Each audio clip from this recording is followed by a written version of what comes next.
좋은 주일입니다. 여러분 가운데 하나님의 은혜와 평강이 넘치기를 간절히 소망합니다. 우리 지난 주간에 행복나눔 축제를 위한 나라 축제를 위한 특별 새벽기도회가 은혜 가운데 잘 마쳤습니다. 우리 아침 간식도 후원해 주시고 또 기도에 동참해 주신 모든 분들에게 진심으로 감사를 드립니다. 오늘 오후 예배를 마치고 지난주와 같이 전교인 노방전도를 갑니다. 다음 세대 포함해서 한 분도 빠짐없이 복음의 기쁜 소식을 전하는 시간이 되었으면 좋겠고, 시민구원과 이 교회당 주변에 또 쓰레기들이 많이 있습니다. 휴지를 줍는 플로깅 시간도 함께 가지도록 하겠습니다. 이번 한 주간이 너무나 중요한 기간입니다. 예상치 못했던 만남을 통하여서 초대할 수도 있고, 초대권을 통하여서 여러분이 작정한 태신자들에게 나누어 주고, 식사와 커피 타임을 가지고 여러 가지 시간들을 통하여서 우리가 마지막으로 점검하고 도전할 수 있는 시간이라고 생각을 합니다. 포기하지 말고 복음 전도 초청에 최선을 다하셔서 다음 주와 그 다음 주 6월 7일을 통하여서 잃어버린 영혼이 복음을 듣고 하나님께로 돌아와 구원받는 역사가 나타나기를 간절히 소망합니다. 우리 앞뒤 좌우로 한번 인사하겠습니다. 예수님 안에서 좋은 일이 일어납니다. 한번 더 인사하겠습니다. 포기하지 말고 초청합시다. 네, 감사합니다. 다음 주에는 우리가 6.3 지방선거 때문에 부산 진우체국 한 40대에 주차를 하지 못합니다. 그래서 어려움이 있습니다. 그래서 제가 교육자들과 모든 가족들에게 공지를 했습니다. 다음 주에는 한 사람도 빠짐없이 차 타고 오지 말고 다 달려오라고 얘기를 했습니다. 그래서 모든 중직자들과 또 가능하신 분들은 뛰어오시고 달려오시고 걸어오시고 대중교통을 이용하시고 카풀을 사용하셔서 이 주차 때문에 어려움을 당하지 않도록 여러분께서 새신자들을 배려해 주시기를 부탁을 드립니다. 새신자를 같이 초대해오고 또 다리가 불편하신 분들은 차를 타고 오셔도 괜찮습니다. 건강하신 분들은, 가능하신 분들은 여러분 자차보다는 대중교통을 이용해 주시기를 부탁을 드립니다. 오늘 설교 제목을 한번 따라하겠습니다. 시작. 한 번뿐인 인생 어떻게 살아야 하나. 인생은 단 한 번뿐인 추억의 여행입니다. 여러분, 지나가는 인생을 돌아보면 남는 것은 추억밖에 없죠. 고등학교 때 문학 선생님이 그런 말씀을 하셨어요. 추억은 폐허를 건너기 위한 강이다. 무슨 말이냐? 인생의 비참한 폐허의 시간을 만났을 때 지난날의 좋은 추억이 이 폐허를 건너기 위한 디딤돌이 되고 강이 된다는 것입니다. 근데 그 추억이 주님을 위한 추억이라면, 교회와 복음을 위한 추억이라면 하나님 나라의 아름다운 상급이 되고 면류관이 될 것이지만은 그것이 나의 헛된 추억이고 무가치한 추억이고 죄짓고 불의했던 추억이라면 하나님 앞에서 물거품처럼 다 사라지게 될 것이고, 사라지는 것으로 끝나는 것이 아니라 마지막 심판날 날에 우리는 부끄러움을 당할 수도 있는 것입니다. 그래서 우리에게 남아있는 인생을 잘 살아야 됩니다. 인생이 연습이 있으면 얼마나 좋겠어요. 우리가 무언가 시험을 칠 때도 연습으로 또 하기도 하고 구호를 외칠 때도 연습을 하지만 인생은 연습이 없습니다. 한번 이렇게 살아보고 연습해보고 그 다음 생애가 있다면 얼마나 좋겠어요. 그러나 인생은 단회적인 것입니다. 기독교의 신앙은 일직선상으로 이루어지고 있는 것입니다. 윤회설이 아니지 않습니까? 죽으면 여러분 그 이후에는 천국과 지옥에 있는 것이지 연습이 없습니다. 제가 설교 준비하면서 그게 생각이 났어요. 이 연습이 없다, 인생에 연습이 없다는 것은 기독교적인 시각뿐만 아니라 세상 사람들도 너무나 잘 알아요. 1994년도에 어떤 일이 있었냐면 마지막 승부라는 아주 걸작이 있어서 TV 드라마가 있었습니다. 아마 연배가 한 30, 40대 또 50대 되는 분들은 이것을 잘 알 텐데요. 장동건하고 심은하가 나오고 손지창이 나와가지고 아주 재미있게 우리 농구 드라마를 봤습니다. 우리 어르신들은 기도와 말씀에 전무해가지고 잘 모르시는 것 같은데 그 이후로부터 농구가 붐이 일어나게 되었고 막 우리 중학교, 고등학교 아이들이 농구화를 사달라고 엄마한테 쪼르기도 하고요. 라피도도 있고 프로스펙스도 있고 막 다 있어요. 이렇게 마지막 승부에 중간에 OST를 보게 되면 이런 노래가 있습니다. 아침에 잠이 오기 때문에 제가 한번 불러드리겠습니다. 넌 알잖니 우리 삶엔 연습이란 없는 걸 마지막에 비로소나 그 다음 뭐죠? 네. 웃는 그날까지 포기는 안 해 내겐 꿈이 있잖아 따라라란 딴딴딴딴딴 있어요. 박수는 왜 치는지 모르겠습니다. 원래 3부가 박수를 치는데 2부가 좀 달라졌습니다. 새로운 피조물이 됐습니다. 예. 박수 쳐주셔서 감사합니다. 노래를 못 부르는데 잘 부르라고 박수를 치는 게 아닙니다. 여기서 가사를 보면 연습이 없다는 거 알고 있잖아요. 넌 알지 않니? 인생에 연습이 없다고 이야기하지 않습니까? 물론 실패할 수는 있지만 실패를 디딤돌로 삼고 가치 있는 삶을 살아야지 하나님 앞에 상급을 받지, 주님의 심판대 앞에서 우리가 부끄러움을 당하면 안 되지 않습니까? 인생은 진짜 한 번인 것 같아요. 10대도 금방, 20대도 마찬가지. 우리 어르신들 60대, 70대, 80대 되시는 어르신들도 눈 한 번 깜짝하니까 지금까지 왔다, 그런 말씀 많이 하시잖아요. 그래서 매 순간순간이 너무너무 중요합니다. 지금까지 허탈한 삶을 살았다면 이제는 여러분이 지나간 삶이 아름다운 추억이 될 수 있도록 오늘부터 우리가 달라진 삶을 살아야 돼요. 마지막 시간 앞에서 죽음을 앞두고 믿음으로 살 걸, 그때 베풀며 살 걸, 그때 사랑하며 살 걸, 그때 전도하며 살 걸, 껄껄껄 최후에 후회해도 여러분 그 후회가 우리에게 어떤 다른 보상을 줄 수가 없는 것입니다. 한 번뿐인 인생을 낭비하지 않기를 예수님 이름으로 축복합니다. 우리가 오늘 보게 되는 사울은 지난주에 살펴보았지만은 과거에 성공만을 위했던 사람이에요. 그리고 유대교에 집착을 해서 잘못된 세계관에 빠져서 그 잘못된 믿음으로 말미암아 인생을 낭비하며 산 사람입니다. 겉으로 보면 스펙도 좋고 자부심도 있어요. 유대교 중에서 유대교고 히브리인 중에서도 히브리인이고 로마 시민권을 가지고 태어났고, 이 사도 바울에 대해서 얼마나 많이 들었습니까? 이 사도 바울이 갖춘 조건들과 또 유명세와 또 유대교에서의 그 자부심은 이루 말할 수가 없습니다. 그런데 여러분 어떤 일이 일어났습니까? 사도행전 9장 말씀을 보게 되면 이 다메섹 도상에서 예수 믿는 사람을 죽이기 위해서 달려갔던 이 사울을 호련히 하늘로부터 빛이 비침으로 말미암아 예수 그리스도의 음성을 듣게 됩니다. 예수의 사랑을 만나는 시간이 됩니다. 사울아 사울아 네가 어찌하여 나를 핍박하느냐. 사울이 예수님을 직접 핍박한 적이 없어요. 그런데 예수 믿는 사람은 교회를 핍박하는 것을 바로 예수님은 나를 핍박하는 것이라고 이야기를 합니다. 성도 여러분, 주님의 피로 값주고 산 교회를 소중하게 여길 수 있기를 예수님 이름으로 부탁을 드립니다. 여러분, 이 놀라운 음성을 듣고 주변에 있는 사람들이 그 음성은 들었지만은 눈이 가려워져서 이것을 보지 못하고 이 사울이 완전히 그 자리에서 꼬꾸라져서 3일 동안 식음을 전폐하고 금식하며 그 자리에 있었는데 하나님이 아나니아를 통해서 가게 하시고 안수함으로 비늘이 벗겨지게 되고 성령의 충만을 받고 즉시로 사도행전 9장 20절에 보게 되면 사도 바울이 비늘이 벗겨진 즉시로 각 회당에서 예수가 하나님의 아들이심을 전파했다 이야기합니다. 여러분, 우리가 예수 만나고 눈에 보이지 아니하는 예수님이지만 믿음으로 말씀을 통하여서 예수 만나고 예수 사랑을 체험하면 복음을 전하지 않고는 견딜 수 없는 마음이 생기는 것입니다. 내 마음 가운데 불신자를 만나도 아무런 감동이 없다, 뭔가 문제가 있는 것입니다. 복음을 전하고 싶은 열망이 없다, 내 신앙생활에 여러분 침체가 찾아온 것입니다. 사랑하는 교회 여러분, 나라 행복 나눔 주제 Love and Live Again, 예수의 사랑을 만났다면 우리는 우리가 중간다리의 역할을 감당하여 복음으로 초청하여 말씀을 들음으로 말미암아 그 사람이 예수의 사랑으로 말미암아 다시 살아나게 하는데 쓰임받는 우리는 디딤돌의 역할을 감당을 해야 하는 것입니다. 성도 여러분, 금주 지나고 나서 이제 이번 주에 한 사람이라도 여러분이 태신자를 초청할 수 있도록 최선을 다하시기를 바랍니다. 노력을 했는데도 불구하고 안 나오면 어쩔 수 없죠. 하지만 마지막까지 우리가 최선을 다해 초청하여 복음을 듣게 해야 되는 것입니다. 예루살렘 교회가 놀랍게 부흥하기 시작했습니다. 여러분, 예루살렘 교회의 부흥으로 말미암아 이제 복음이 온 세상에 이제 전파되기 이전에 어떤 일이 일어나게 되냐면 예루살렘 교회뿐만 아니라 사도행전 1장 8절, 오늘 성령 감림절인데 성령님이 오신 궁극적인 목적이 뭐냐면 복음 전파와 교회를 세우는 거예요. 성령이 너에게 임하시면 너희가 권능을 받고 예루살렘과 온 유대와 사마리아와 땅끝까지 이르러서 내 증인이 되리라 했잖아요. 그래서 예루살렘에만 뭉쳐 있으면 안 되고 온 유대와 사마리아와 땅끝까지 복음이 전파되어야 되는데 예루살렘 교회가 지역 교회로만 부흥으로만 만족을 했는데 핍박이 일어나기 시작했습니다. 하나님이 흩으셨죠. 스데반의 죽음으로 인하여서 예루살렘 교회에 교인들이 흩어지게 되었습니다. 유대 땅에 가고 빌립 같은 사람들은 사마리아에서 복음을 전하고 예수님의 12 제자들이 흩어져서 복음을 전하는데 예루살렘으로부터 북쪽에 480km나 떨어진 여기서 서울보다 더 큰 거리에 있는 이 안디옥, 수리아 안디옥이라는 지역에도 평신도 제자들이 복음을 전하여 교회를 세웠는데 이 안디옥은 한 50만 명 정도의 사람들이 사는 곳이었습니다.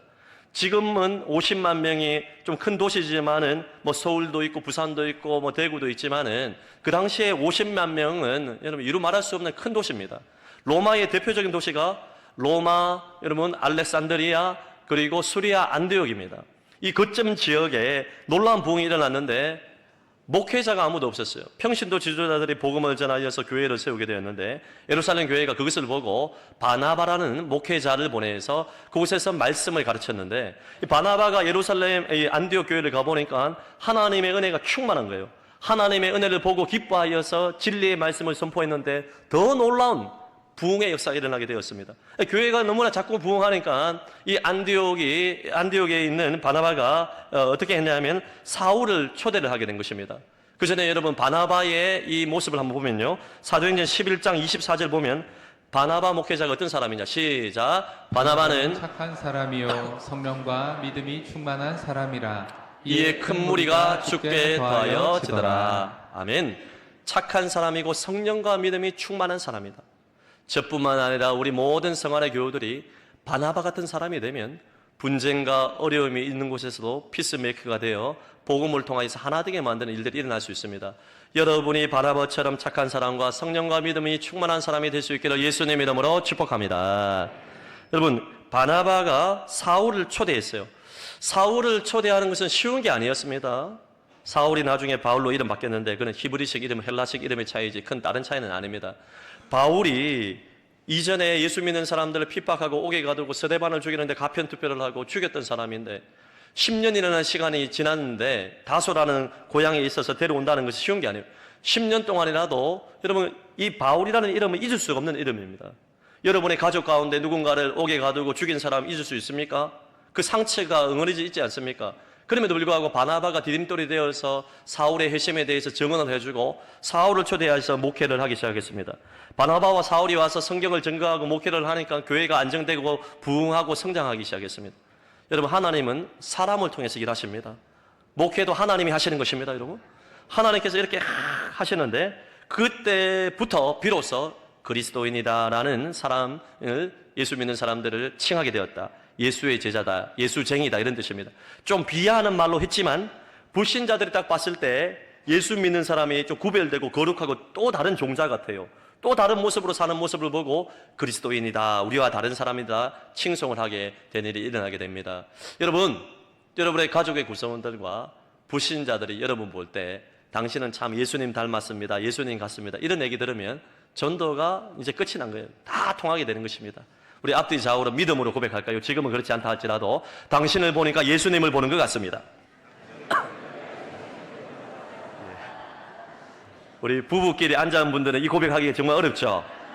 집안에서 모습을 너무 잘하기 때문에 그럼에도 불구하고 앞으로 그렇게 될 줄 믿고 우리가 기도하면서 해야 됩니다. 성도 여러분, 오늘 본문을 통하여서 저는 여러분에게 도전하고 싶습니다. 안디옥 교회의 부흥하는 이 모습들을 보면서 우리가 이 모델로 삼고 성도의 삶이 이 안디옥 교회와 같이 달라져야 되는데 한 번뿐인 인생을 살면서 우리가 어떻게 살아야 되는지 살펴보고 은혜를 받고자 합니다. 한 번뿐인 인생 어떻게 살아야 되느냐. 첫째, 자막을 띄워주시겠습니다. 시작. 교회를 위해 사는 것이 가장 복된 인생입니다. 여러분, 교회는 단순한 기관과 단체, 사람들의 모임, 사교적인 모임이 아닙니다.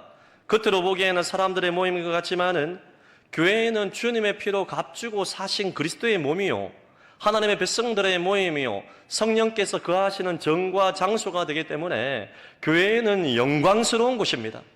비록 재성을 가진 인간들로 말미암아 갈등이 있고 분열이 있고 아픔이 있고 상처가 있다 할지라도 그럼에도 불구하고 주님은 교회를 소중하게 여기시고 교회를 위해서 일하는 사람을 복주시고 교회를 위한 헌신을 값지게 보시고 교회를 통하여서 하나님의 나라를 이끌어 가시고 이 세상을 통치하기를 기뻐하신다. 할렐루야. 교회가 얼마나 영광스러운 것인지 모릅니다. 톰 네이너 박사라고 미국에서 교회 전문가요, 목회를 잘하신 분이고 미국 교회의 지도자인데요. 그분이 동네 교회가 살아난다라는 책을 짓게 되었는데요. 이분이 주장하는 핵심 중에 하나가 뭐냐 하면 교회의 예배와 소그룹 목장과 전도 선교와 선교행과 여러 가지 선교의 사역들이 있는데 그 모든 사역들을 교회를 통해서 하나님께서 하기를 기뻐하신다. 지역교회가 아무런 힘이 없어 보이지만은 그런데 하나님께서는 교회를 소중하게 여기시고 여기에 관심을 두시고 교회를 위해서 헌신하는 자, 교회의 하나됨을 위해서 뛰는 자를 통하여서 하나님이 일하기를 기뻐한다는 것입니다.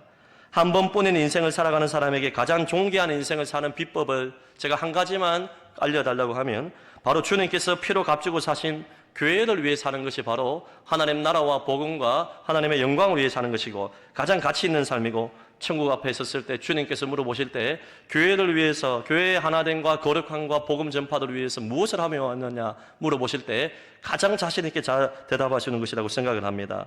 오늘날 많은 이상한 유튜버들과 자칭 신학 박사들이 주님의 교회를 경멸히 여깁니다. 너무너무 깜짝깜짝 놀라요.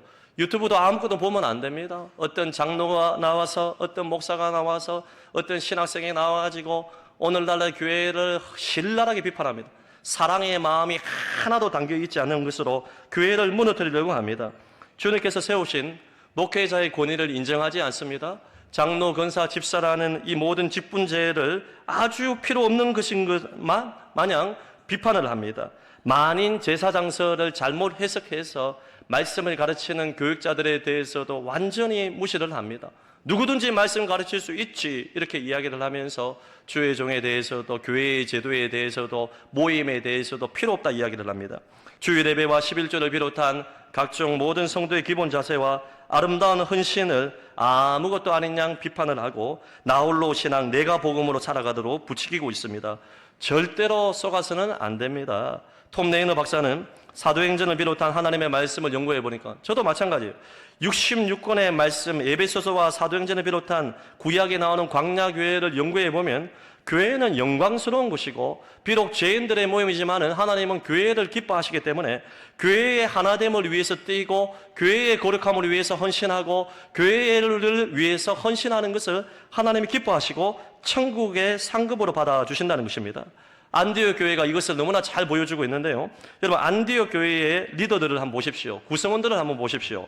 유대인만 있는 게 아니에요. 13장 1절 말씀 안디옥 교회의 구성원들을 보겠습니다. 시작. 안디옥 교회에 선지자들과 교사들이 있으니 곧 바나바와 니게르라 하는 시몬과 구레네 사람 루기오와 분봉왕 헤롯의 젖동생 마나엔과 및 사울이라.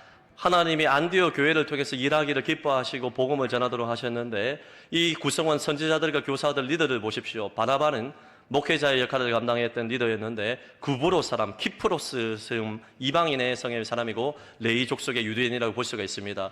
니게르라는 것은 니게르다 이것은 라틴어로 검다는 뜻인데 흑인이라는 것입니다. 그리고 구레네 사람 루기오 북아프리카의 리비아 지역의 사람입니다. 분봉한 헤롯의 젖동생 헤롯은 세례 요한을 죽인 사람이고 예수님을 신문했던 사람 중에 한 사람. 이 젖동생이라는 것은 같은 유모 밑에서 자랐다는 것입니다. 그러니까 예수님을 죽이는데 앞장섰던 사람 세례 요한의 목을 베었던 헤롯의 젖동생 마나엔 로마 시민 중에서 상류층이었습니다. 그리고 마지막 사울 유대 다소 출신이라고 볼 수가 있습니다. 모두 다 인종, 출신, 나이, 학력, 신분이 완전히 달라요. 그럼에도 불구하고 이들은 안디옥 교회에서 하나됨을 이루고 아름다운 하모니를 통하여서 주님의 복음을 전하는 교회의 하나됨을 이루었던 인물이라고 우리는 볼 수가 있는 것입니다. 여러분 주의 피로 값주고 산 교회의 하나됨과 교회의 영광을 위해 살아가는 것이 가장 값진 인생이고 한 번밖에 없는 인생 가운데 주님께 인정받는 것이 바로 교회를 위해서 사는 것입니다. 여러분 어떤 교회가 좋은 교회입니까? 기득권과 텃세와 부서 이기주의가 없는 교회가 여러분 좋은 교회입니다. 여러분 나 중심으로 생각하는 사람이 없는 교회, 나보다 남을 더 낮게 여기는 사람들이 많은 교회가 바로 좋은 교회라고 볼 수가 있습니다. 교회 안에 절대로 텃세와 기득권과 부서 이기주의가 있으면 안 돼요. 내 중심으로 생각하니까 다른 사람이 다 마음에 들지 않는 것입니다. 그런데 오늘 이 5명은 출신과 배경과 학력과 신분이다.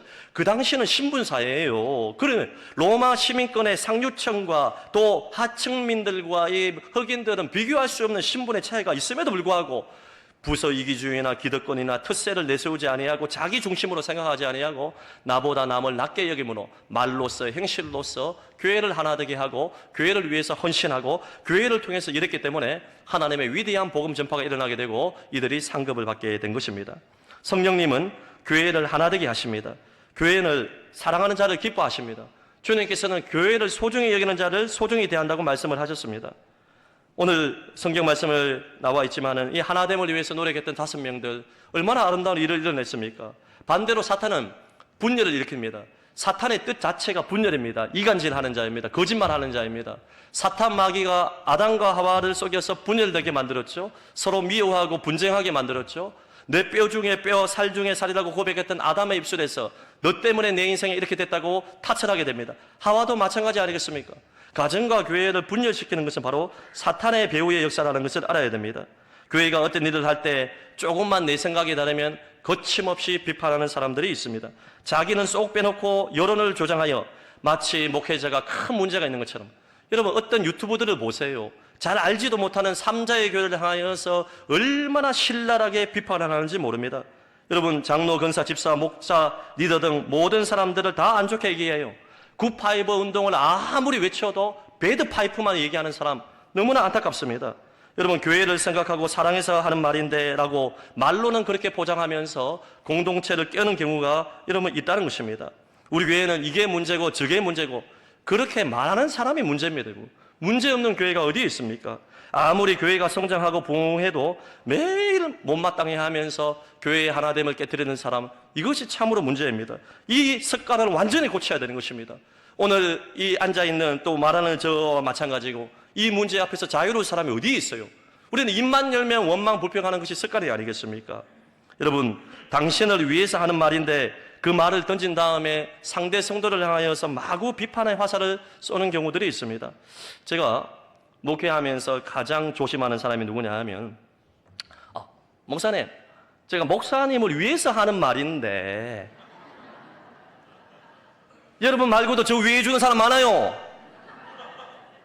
이거 진짜 잘못된 거예요. 물론 진짜 교회를 사랑해서 교회의 하나됨을 위해서 목사님이 이걸 알아야 되니까 또 성도님이 알아야 되니까 진심으로 목회자를 아끼고 교회의 하나됨과 사랑을 하기 때문에 하는 분들은 열흘 동안 금식하고 말하시길 바랍니다. 아무도 아멘 안 하시는 거예요. 저뿐만 아니에요. 성도와 성도의 관계 속에서도 이것이 이 말을 했을 때 이 성도의 마음을 상하게 해서 실족하게 하는 말인지 이것이 교회를 세우는 것인지 이것을 생각하고 말해야 되는데 그거와는 상관없이 여러분 입술이 열려있다고 마음껏 말하는 것, 교회를 비판하고 예수의 몸을 흩뜨리는 것은 그럴 수도 있지가 아니고 이건 큰 죄입니다. 심각하고 무서운 죄라는 것을 알아야 됩니다. 문제없는 공동체가 어디에 있습니까? 내 마음에 쏙 드는 교회가 어디에 있습니까? 내 자식도 마음에 안 들 때가 있는데 여러분, 얘가 이전 교회에 목회를 할 때 코로나19로 말미암아 목회자가 큰 마음에 근심을 하고 낙담을 하고 온 교회가 힘들 때 이때다 싶어 얘기를 하면서 교회를 신랄하게 비판하는 사람이 있었습니다. 여러분, 너무나 안타깝습니다. 우리 교회에 오셨던 여러분 간증하신 박효진 장로님의 여러분 쇼츠를 한번 보시기를 바랍니다. 내가 말이야 이렇게 이야기하면 꼭 누구 흉보는 것 같지만 흉보는 게 아니고 내가 위에 사는 말이야 진짜 우리 목사님하고 사모님 그러면 안 돼. 저 김권사 저러면 안 되지. 교회 오는데 패션쇼 하냐? 목걸이는 밖으로 왜 내? 뭐 또 저거 그러면 안 되지. 내가 위에 사는 말이요 이런 식으로 포장하니까 이게 전부 다가 독한 독소가 되기 시작합니다. 뒷담화 뒤에 사는 소리는 하지 말았고 성경에서 하나님이 엄히 명령하신 겁니다. 권고사항이 아닙니다. 이거는 하나님 명령이라는 이 명제를 안다면요 이제부터 이런 상황이 되면은 누군가가 깨어있는 한 사람이 즉각 그 대화를 아주 부드럽게 확 다른 곳으로 방향을 바꾸는 순발력을 발휘해야 됩니다. 교회 안에서 말이죠. 이 말씀 앞에 눈 떠 있는 사람이 한 사람만 있다면요 이런 상황 속에서 교회를 살리고 교회를 부흥시키고 교회를 평안하게 만드는. 예. 그러면 앞담화는 괜찮냐? 둘 다 하지 마시기를 바랍니다. 주님 오실 때까지 말 문제는 항상 있어요. 아무리 제가 이 설교를 해도 주님 오시는 그날까지 말로 인한 분쟁과 분열이 있습니다. 그래서 우리는 깨어 있어야 됩니다. 자, 에베소서 4장 29절 말씀, 우리에게 교회의 하나됨을 위해서 주신 말씀 시작. 무릇 더러운 말은 너희 입 밖에도 내지 말고 오직 덕을 세우는 데 소용되는 대로 선한 말을 하여 듣는 자들에게 은혜를 끼치게 하라. 할렐루야. 우리 다음 세대 자녀들이 저 장로님, 권사님, 집사님, 목사님은 교회를 하나 되게 하고 교회에 헌신을 하고 은혜를 끼치게 했던 사람이라 이 이야기를 들어야지 저분 때문에 교회가 힘들었다, 저분 때문에 복음 전파에 어려움이 있었다 이 말을 들으면 안 되지 않습니까? 성도 여러분, 나보다 더 남을 낮게 여기면 됩니다. 우리 연습하겠습니다. 옆에 계신 분들에게 인사하겠습니다. 당신은 저보다 더 좋은 사람입니다.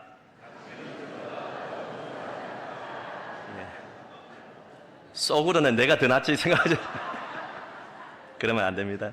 저는 성안의 모든 교회들이 한 번뿐인 인생을 나보다 남을 낮게 여기고 교회를 위해서 헌신하고 교회의 하나됨을 위해서 일하여 상급받는 모든 교회들이 되시길 예수님 이름으로 축복합니다. 두 번째로 여러분, 한 번뿐인 인생을 어떻게 살아야 되냐면 따라하겠습니다. 예배자로 살아가십시오. 예배자로 살아가십시오. 2절 말씀을 보게 되면 주를 섬겨 금식할 때에, 이 섬긴다는 말은 월시핑을 뜻하는 것입니다. 그리고 다른 성경본을 보면 서비스, 예배한다는 것입니다. 예배에는 말씀과 찬양과 기도와 헌신이 다 포함되어 있는 것입니다. 주님을 섬겨 예배하고 금식할 때에, 그 3절 말씀을 보게 되면 성령님의 음성을 듣고 나서 또다시 금식하고 기도하며, 우리 신자의 삶은, 우리가 지음받은 목적은, 한 번뿐인 인생을 하나님 앞에서 값어치 있게 사는 비결은 예배하고 금식하고 금식하고 예배하고 기도하고 금식하고 금식하고 기도하는 것입니다. 할렐루야. 여러분, 금요 성령 집회와 새벽기도 재단을 왜 이렇게 담임 목사가 강조를 하노? 왜 이렇게 강조를 하노? 우리의 삶 자체가 하나님 앞에 남는 게 이 땅을 살면서 하나님과 교통했던 기도, 부르짖었던 간구, 예배하며 찬양하며 금식하며 영혼 구원을 위해서 나아갔던 그 모든 시간들을 하나님이 보시는 것이고, 그 인생을 값어치 있는 인생으로 칭찬해 주시고 상급을 주시기 때문에 예배가 중요한 것입니다. 성도 여러분, 다른 그 어떤 목적 때문에 그런 것이 아니라 내 속에 하나님에 대한 열정과 사랑이 식어지기 때문에 금식해 본 적이 있습니까? 하나님 앞에 영혼 구원을 위해서 부르짖으며 기도해 본 적이 있습니까? 부신 가족과 이웃들, 믿지 않는 자들을 위해서 정말 갈망하며 그들이 하나님 앞에 나오도록 기도하며 금식해 본 적이 있습니까? 다른 사람과 비교하지 아니하고 내가 진짜 하나님을 사랑하는 최고의 예배자가 되기 위해서, 삶의 예배자뿐만 아니라 공적인 예배에서 가장 열심히 찬송하고 가장 열심히 부르짖고 가장 하나님께 가치를 두고 하나님의 이름을 높이고 말씀을 존중하고 말씀을 경청하며 그 말씀에 순종하기 위해서 몸부림쳐 본 적이 있습니까? 하나님이 찾으시는 사람은 예배하는 자를 찾으십니다. 하나님은 영이시니 신령과 진정으로 자기를 예배하는 자를 찾다고 했잖아요. 여러분, 우리가 가정, 사업, 직장, 인간관계 모든 삶의 여정에서 다 중요하지만은 여러분이 먼저 공적인 예배에서 주님을 최고로 사랑하는 사람이 될 때 삶의 예배자가 되는 것입니다. 공의 예배에서, 새벽기도회에서, 금요 성령 집회에서 기도하고 금식하고 찬송하고 예배하는 것이 없이 어떻게 여러분은 월요일에 예배자가 되고 삶의 예배자가 되겠습니까? 여러분, 하나님을 예배하는 자, 한 번뿐인 인생 가운데 하나님이 기억해 주시는 인생이라는 것을 기억하고 하나님을 진정으로 예배할 수 있기를 예수님 이름으로 축복합니다. 마지막 세 번째로 너무나 중요한 것, 한 번뿐인 인생을 어떻게 살아야 됩니까? 말 그대로 따라하겠습니다. 전도자로 살아가십시오. 전도자로 살아가십시오. 예배와 금식과 기도와 금식 후에 성령께서 음성을 줍니다. 기도하는 자에게, 부르짖는 자에게, 예배 드리는 자에게 주의 음성이 들립니다. 하나님의 음성은 아무에게 들리는 게 아니에요. 말씀과 기도로 예배하는 자에게 하나님의 음성이 들리게 되는데, 하나님이 뭐라고 말씀하잖아요. 성령께서 내가 시키는 일을 위해서, 세계 복음화를 위해서 바나바와 사울을 따로 세워서 파송하라고 합니다. 이 쉬운 게 아니에요. 교회가 폭발적으로 부흥하고 있는데 지도자격인 바나바와 사울을 파송하는 거 쉬운 게 아니에요. 그런데 성령의 음성을 듣고 순종하게 되는 것입니다. 우리는 개교회를 뛰어넘어서 부산 진구와 부산 땅과 민족과 세계 복음화를 위해서 우리 교회의 부흥뿐만 아니라 우리 교회의 부흥의 불씨가 다른 곳에 퍼져서 온 교회들이 세계 복음화에 앞장서도록 노력을 해야 됩니다. 성령의 음성을 들려주게 되는 것입니다. 여러분, 그 성령께서 뭐라고 말합니까? 바나바와 사울을 통하여 세계 복음화를 이루고 또 곳곳에 복음을 전하여 교회를 세우라고 이야기하지 않습니까? 마찬가지, 우리의 삶의 목적도 한 번뿐인 인생을 우리가 어떻게 살아야 되냐면 바나바와 사울과 같이 또 안디옥 교회와 같이 선교하는 사람으로, 전도하는 사람으로, 복음 전하는 자로 우리는 살아야 됩니다. 근본에 나라 행복 나눔 축제를 하면서 우리가 기억해야 될 게 뭐냐합니까? 믿지 않는 자들에게 복음을 전하는 특권을 우리에게 줬다는 기억하고 기쁨과 감사한 마음으로 우리는 초대를 해야 되는 것입니다. 사도 바울의 삶의 목적, 한 번뿐인 인생 살면서 어떤 자세로 살았는지 우리가 너무나 잘 아는데요. 사도행전 20장 24절 말씀 사도 바울의 심정이 나의 심정이 되는 것 정도로 읽겠습니다. 시작. 내가 달려갈 길과 주 예수께 받은 사명 곧 하나님의 은혜의 복음을 증언하는 일을 마치려 하면은 나의 생명조차 조금도 귀한 것으로 여기지 아니하노라. 아멘. 성도 여러분, 우리의 삶이 이제는 복음 전도자로 살아가야 되는 것입니다. 지금까지 한 명도 전도하지 못했더라면 이제 오늘 결단해야 됩니다. 주님 앞에 섰을 때 결산의 날에 우리가 할 말이 있어야 되지 않겠습니까? 제가 지난주에 구미 상림교회를 오예배 집회를 다녀오고 큰 도전을 받았다고 여러분에게 한번 나누었는데요. 여러분, 구미 상림교회에 가니까 그 시골 교회에 대부분의 성도들이 80세, 90세, 100세까지 계셨어요. 100세까지. 근데 100세 할머니가 새벽 기도와 수요 금요 철학을 빠지지 아니하고 와서 눈물로 자녀들과 손주들과 또 정성주들을 위해서 기도하는 모습을 보고 큰 감동을 받았습니다.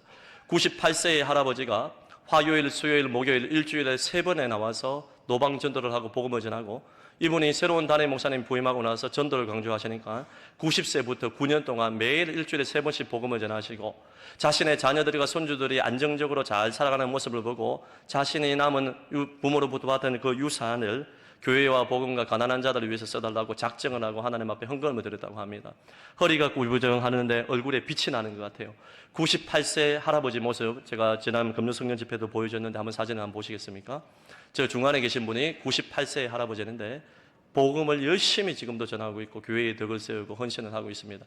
100세의 할머니는 저 사진에는 없지만은 새벽을 깨우면서 눈물로 기도하고 전도하고 있습니다.